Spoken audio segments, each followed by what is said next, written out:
Okay, we need to have a little talk here. So, this is Jamie Hope with Signed, Sealed, and Delivered, and I wanted to talk real quick about something that's going on that I think affects everybody in the US because it's getting a little bit dicey out there. So, I'm talking about the arguments that people are having, the divide between left and right. And it's stupid, just to put it bluntly. It's really dumb. I mean, you get on the internet and, God forbid you actually decide to go to the comment section, which why do we do it every single time? Maybe it's just because we want to watch a show with our popcorn and just watch people act stupid, watch a train wreck. I don't know, but we do. So, you have it's typical every time. Like, people aren't even original anymore. It's like, oh, those libtards, they just want to ruin America. And then the left is like, oh, the right, they're Hitler, they're all racist. Okay. So it takes a little emotional intelligence to actually sit down and think about what you're saying. It takes little emotional control, and it takes even less intellect to just get on there and name call. Oh, and by the way, then you want to wonder why our kids go to school and bully each other. If you think our kids going to school and bullying each other isn't a result of your behavior, then yeah, you need to go check yourself. So here's my thought. For those of you who don't know, I was once chief of staff for a Michigan legislator. He was chair of the Family and Children's Services Committee. And sometimes we worked a little bit in education as well, more appropriations, I think.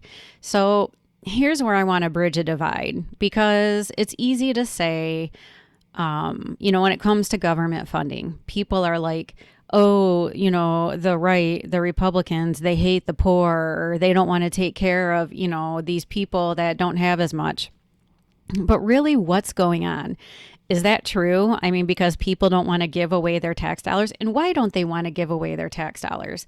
So for me, we like to be charitable. But when we do decide to give our money away, not to the government, but to like charities, we always make sure that we look at the financial stability of the charity and how much money's actually getting to the people it's supposed to serve. So I'm going to give you an example. In Michigan, back in 2007, a House bill, I believe it was 4857, was introduced by Representative Jack Hogan Dyke. Now, what the bill did is increased it so that it increased the funding for schools, and the effect that the bill would require 65 cents of every dollar to go directly to the classroom. Okay, think about that. That includes teacher salaries, that includes like buildings, desks, supplies, anything you can think of that goes to running a school, that goes directly to help the students learn. So if they were introducing a bill to actually increase it to 65 cents of every dollar, that means it's even less. So, okay, let's say it's 50 cents of every dollar. Where's the rest of that money going? It's going to bureaucracy. It's not the fact that we don't want to help and fund programs and help people. It's what's being done with the money. So here's another thing. For the federal government, what if we required, okay, so another thing is in Michigan, and I don't know if this is still the case, but this was maybe 10, 15 years ago, when a social services agency contracted with the state for social services for like foster care and things like that, I believe it was something to the effect of, and if it's not this exact number, it was pretty close. The state required the agencies to only have a 7% overhead. So that means 93% of the money that any agencies received from the government to serve these kids had to go directly to the kids, which is great. That's wonderful. Why isn't our government doing the same thing? So here's my thought. Who would be in favor of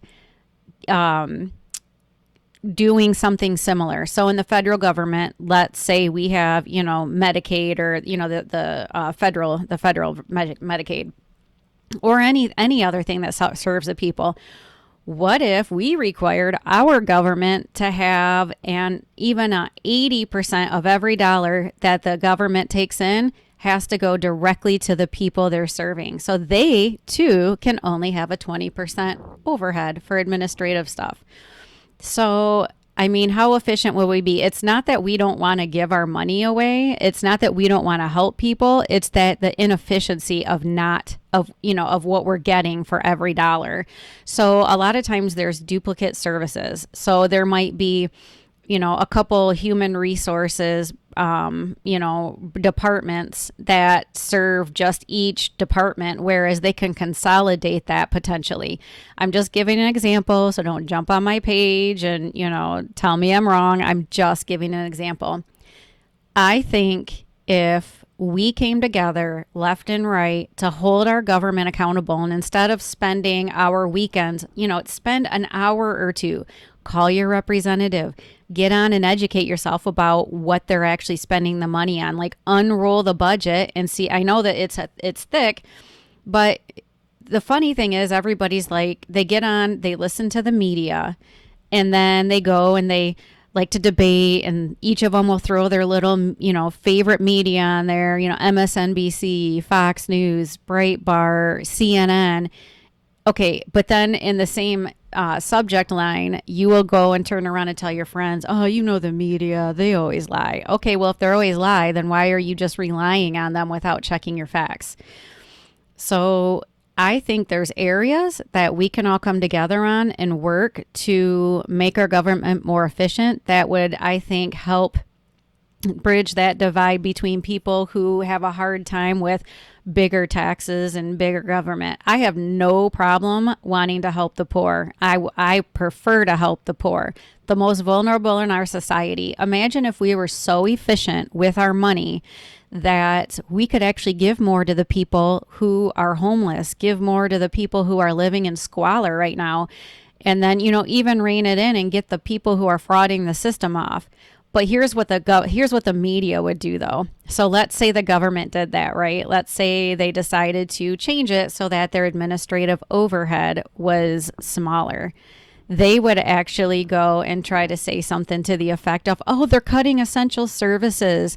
They're cutting services to the poor. Well, no, they're cutting the administration. They're cutting the administrative funding for it because they want to make sure more is going to the people. But the media is always going to spin it. So if you're not going to do your research and you're just going to read an article and then go and state everything like you're an international diplomat, you're a top economist, I mean, really, you do look stupid. I just have to tell you that. Like, we all know that we don't have a nation full of people who have an expertise in that area. You go and read like a 5-minute article, and then all of a sudden, you're an expert. So maybe go and do your research, maybe reach across the aisle, maybe instead of getting on the internet and calling people names and, trying to be a right fighter. And another big problem is you push other people down to elevate yourself. So you still look stupid for that too. But how about instead of doing that, you go and see what the problem is and then research a solution and try to do it diplomatically where it's a win-win for everybody, where people can come together. Because I'm telling you right now, anger and violence and bad news sells. The media is going to try and keep us divided as long as they can because it just sells. I mean, apparently, if there was a newspaper full of good news, people wouldn't buy it or go online and subscribe to it. So, maybe we should just give them something else to talk about, and that's people coming together for solutions and instead of trying to tear people apart. So think about that, and I would love to hear your comments and suggestions below. You can comment, but please... No name calling. If you do, like I said, that's just more of a reflection on you than it is on the other people. Truly, you really look stupid. Thank you.